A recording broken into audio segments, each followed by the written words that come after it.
What is earnest money? I have no idea what that is, and my realtor says I have to give earnest money. So earnest money, when you're going to make an offer on the house, the first deposit is earnest money. What that means is you write a check or a cashier check, you deliver it to the seller side. Typically it's around $1,000, and it's handed in when you give a contract. It shows good faith that you'd like to buy a home. Then you typically have a home inspection period.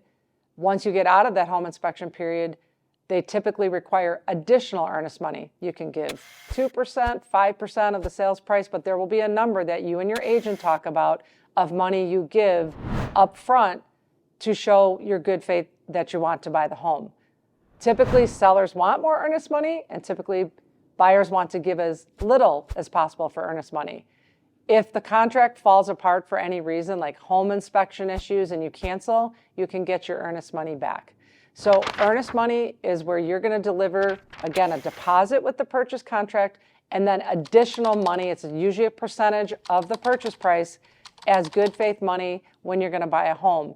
The lenders also will typically ask you to prove that you did give the earnest money to show that the money has been cashed by the seller side. It reduces what you need to bring to closing. So I'm here for all your needs. While I do renovation lending, I also can do move-in ready. So if you're unsure if you want to buy a home that's move-in ready, or you might buy a fixer-upper, I can handle both for you. So please make sure to subscribe to my YouTube channel for more tips.